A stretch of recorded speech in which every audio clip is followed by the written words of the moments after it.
Hola, ¿cómo estás? Bienvenido a este nuevo tiempo, de esta tarea dinámica. Hoy ya estamos empezando el estudio sobre la apologética.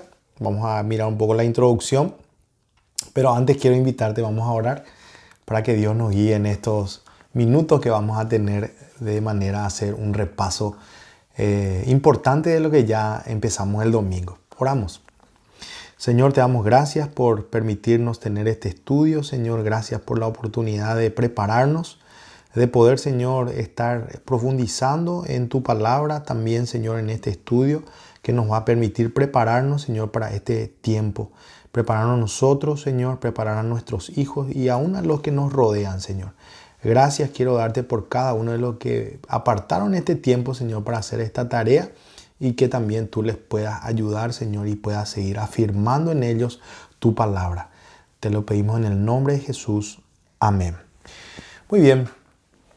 Quiero, de manera a hacer la introducción, hablar sobre lo que para nosotros es importante en este tiempo, es saber de que estamos viviendo un tiempo en donde el mundo requiere de nosotros respuesta. ¿Sí? Creo que en algún momento como cristiano te sentiste de esa manera. Te hacen preguntas. ¿Dios existe? ¿Por qué sufrimos? ¿Por qué Dios permite el mal? ¿Verdad? Preguntas que muchas veces nos cuesta responder, ¿verdad? Y en este tiempo vamos a tratar de buscar las respuestas correctas para que nosotros nos estemos preparando y poder dar respuestas a las personas y que también esas respuestas ayuden a que ellos conozcan al Señor. Todo eso tiene que ver con la apologética, pero principalmente tiene que ver con la defensa de nuestra fe. Pero yo quiero solamente para que podamos hacer una introducción interesante, contarles de que estamos viviendo tiempos difíciles. Las estadísticas hablan de que 40% de los adolescentes jóvenes que terminan el bachillerato van a abandonar la iglesia. O sea, van a abandonar su fe. La Biblia habla sobre eso, ¿verdad? De apostatar, de abandonar la fe. ¿Por qué? Porque encuentran conflictos. Claro, se van al colegio o al comenzar la universidad y hay preguntas que muchas veces les cuesta responder. Nosotros vamos a trabajar en eso como para ayudarles y nosotros mismos también, ¿verdad? Prepararnos en este tiempo. También encontramos de que 5 de cada 10 jóvenes tienen dificultad, también encuentran, dice, conflicto entre la ciencia y la fe. Claro, la ciencia donde todo se tiene que comprobar con la fe, ¿verdad? Bueno, todas esas cosas nosotros vamos a poder juntos desarrollar para poder tener respuestas y bueno, afirmarnos en nuestra fe y en lo que nosotros creemos. Cuando nosotros empezamos a hablar de apologética, tenemos que leer un texto que es el texto que realmente da pie a este estudio. Nosotros podemos mirar que la apologética es una rama de la teología que se encarga de otorgar, ¿verdad? Fortaleza a los fundamentos de nuestra fe. Entonces quiero invitarles, vamos a mirar juntos en 1 de Pedro capítulo 3 versículo 15. Dice así la palabra de Dios: sino santificad a Dios el Señor en vuestros corazones y estad siempre preparados para presentar defensa con mansedumbre y reverencia ante todo el que os demande razón de la esperanza que hay en vosotros. Fíjense que aquí el apóstol Pedro está hablando de que hay personas que nos van a demandar razón, ¿sí? Razón, que es el tema que nos trae hoy aquí. Entonces, nosotros cuando vemos la apologética vamos a ver que a través de ella vamos a hacer una defensa intelectual de las verdades afirmadas por la fe, ¿sí? Bueno, por eso creo que es importante que nosotros empecemos a entrar ya en nuestro tema. La apologética viene de una palabra griega que habla y se refiere a una defensa verbal, ¿sí? Una defensa que se utilizaba de uso común en lo jurídico, en lo procesal, ¿verdad? ¿Qué significa dar razón o defensa? Entonces, cuando yo estoy estudiando apologética, lo que estoy estudiando es cómo hacer una defensa de mi fe, ¿verdad? Aclaré esto el domingo, no es que Dios necesita que alguien le defienda, Dios no necesita que nadie le defienda, Pero sí nosotros tenemos que estar preparados, dice el apóstol Pedro, preparados para poder dar una defensa ante cualquiera que nos demande razón. Por eso arranqué un poco la introducción con eso. Estamos en un mundo donde exigen respuestas de nosotros, nos hacen preguntas. ¿Por qué pasa esto? ¿Por qué el mundo? ¿Por qué la pandemia? ¿Por qué esto? ¿Por qué aquello? ¿Verdad? Nosotros vamos a empezar a mirar y vamos a conocer profundamente aspectos que tienen que ver con esto. Entonces, quiero mostrarles algo que es muy interesante. ¿En qué vamos a basarnos? En la Biblia. La Biblia es un libro apologético. ¿Por qué? Fíjense lo que pasó allí al inicio de la creación, ya en Génesis capítulo 3, versículo 1. Ahí ya vamos a ver que la serpiente, ¿verdad? Ya hace un ataque a la palabra de Dios, ¿sí? Fíjense, dice, pero la serpiente era astuta más que todos los animales del campo que Jehová Dios había hecho, la cual dijo a la mujer, con que Dios os ha dicho, no comáis de todo árbol del huerto. Ahí nosotros vamos a encontrar que ya viene, ¿verdad?, el primer argumento en contra de Dios. Hermanos, esto es una estrategia que tiene el enemigo desde el inicio. Ir contra la palabra de Dios, ¿sí? Buscar argumentos en contra de la palabra de Dios. Entonces nosotros tenemos que siempre basarnos en la palabra de Dios para poder responder, ¿verdad? Entonces podemos ver que y encontrar de que la Biblia es un libro apologético, un libro de defensa. ¿Por qué? Porque la palabra de Dios está en ella y a través de ella nosotros vamos a encontrar las verdades. Ok, quiero que podamos nosotros en esta introducción ver algunas cosas interesantes que de manera hasta sigilosa han entrado a atacar nuestra fe, ha empezado a atacar muchas veces el comportamiento de las personas, que al final siempre van en contra de lo que Dios dice. Una de esas filosofías no son solamente pensamientos, son filosofías, ¿verdad? Entonces yo quiero que eso podamos entender. Una de ellas, la primera, es el secularismo. Y el secularismo dice, ya arrancó allá por el año 1646, en donde se pronunció en un sentido jurídico, ¿verdad? Y lo que significa es pasar de la iglesia al mundo, ¿verdad? Con el tiempo esta afirmación se extendió al campo jurídico para internarse aún en el lenguaje común. En la actualidad la sociedad se ha secularizado. Entonces nosotros como cristianos muchas veces escuchamos la palabra secular. Decimos, yo tengo mi trabajo secular, escucho música secular, ¿verdad?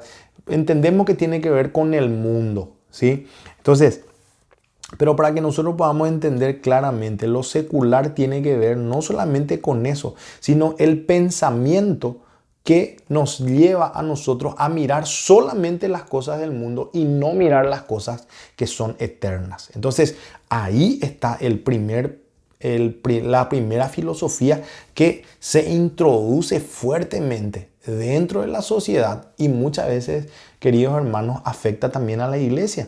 Cuando mis pensamientos están solamente en las cosas de la tierra y no en las cosas eternas, estoy empezando a ser llevado por esta filosofía del secularismo, ¿sí? El secularismo lo que busca es el poder alcanzar la felicidad ya ahora. Porque ahora yo necesito ser feliz. Ahora yo quiero hacer esto porque me hace sentir bien. Pero eso ¿a qué costo? ¿A qué costo estamos nosotros llegando a eso? Mucho cuidado con eso. El secularismo nos hace perder la vista de las cosas del cielo, ¿sí? El secularismo también introduce un concepto muy fuerte que habla ya de una era post-cristiana. Y mucho ojo con eso, mis queridos hermanos. Nosotros estamos entrando en donde el mundo se empieza a mover en una era post-cristiana, ¿verdad? Es decir, que el cristianismo ya no va a formar parte de la base moral, ni mucho menos científica. Los argumentos que están en la Biblia no poseen gran peso argumentativo para el mundo actual y la iglesia, según ellos, va decayendo en ritmo vertiginoso. Ese es el pensamiento. O sea, la Biblia no tiene base moral, no tiene base científica y lo que va a pasar con la iglesia es que va a ir decayendo. Por supuesto que esa es una mentira, porque la Biblia dice que aún dice, las puertas del Hades no van a poder prevalecer en contra de su iglesia. Así que, hermanos, mucho cuidado con esta filosofía del secularismo. Voy a avanzar rápidamente. El materialismo es otra filosofía, ¿verdad? El Renacimiento, dice, trajo consigo al humanismo y al naturalismo, que encumbraron al hombre y a la naturaleza por sobre Dios. Estamos hablando en los inicios de la historia. Ahora, con el materialismo lo que se volvió es, se pudo introducir la concepción, ¿verdad? Que afirma que no existe nada fuera de los cuerpos materiales y que toda conciencia tiene su origen en la naturaleza orgánica. Es decir, las leyes de la naturaleza ya no fueron entendidas como elaboradas por un legislador como los primeros científicos. O sea, hermanos, el materialismo tengo que tocar, tengo que sentir para creer. Imagínense, nuestra vida es espiritual.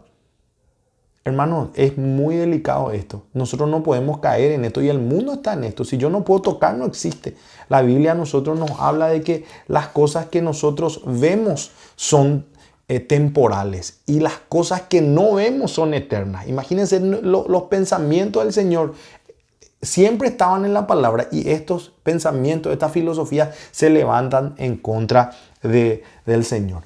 Estamos lo que vimos en Génesis capítulo 3, versículo 1, cuando la serpiente le dice, con que Dios os ha dicho. Es siempre la estrategia del enemigo, tratar de ir en contra de lo que Dios dijo. Quiero ir terminando esta primera tarea. Las tareas realmente podrían ser más largas, pero yo no quiero extenderme mucho. El otro concepto que hoy quiero mencionar es el posmodernismo, ¿sí? Con esto voy terminando. Sí, el secularismo es y será una etapa muy fuerte, pero más fue en la Edad Media. Pero encontremos ahora este siguiente punto, el posmodernismo.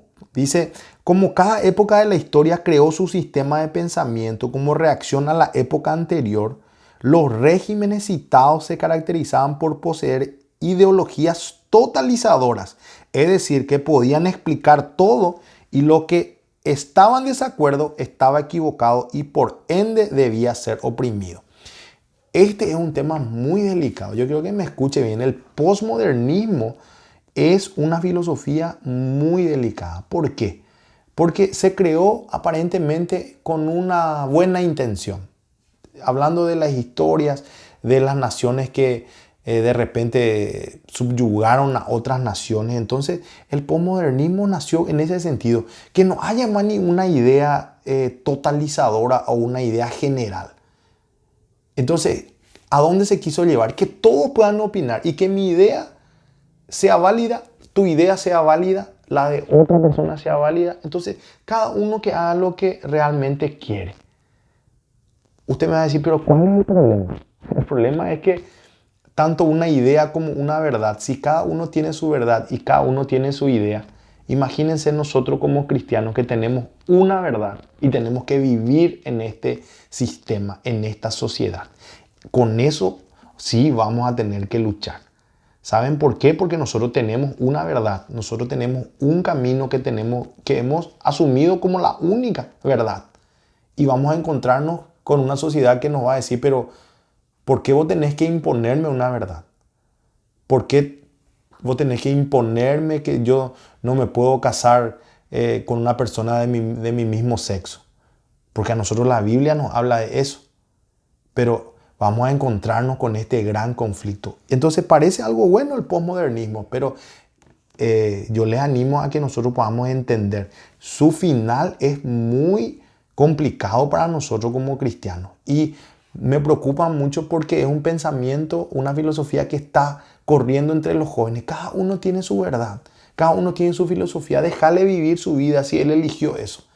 Hermanos, nosotros estamos en este tiempo y tenemos que afirmarnos en la verdad que nos llamó el Señor. Entonces, para poder cerrar esta parte, les quiero animar a que puedan seguir leyendo el material. Hay otras filosofías también, pero me voy a quedar con estas tres. Recordemos el secularismo, el materialismo y el posmodernismo. Son filosofías que están entrando. Nosotros tenemos que estar atentos y tenemos que tener los ojos bien abiertos y prepararnos para poder contrarrestar y entender de que todo esto lo que busca es levantarse contra los argumentos de Dios y de su palabra. Termino ahora esta tarea, creo que fue un poquito más larga, pero el tiempo, yo había avisado que en la apologética necesitamos un poco más de tiempo. Sigan leyendo el material y el próximo domingo, recuerden, nos encontramos a las 17 horas en el Colegio Bautista. Ahí vamos a tener presencial después de mucho y después vamos a compartir algo con la familia. ¿Está bien? Dios te bendiga y bueno, gracias por ver esta tarea.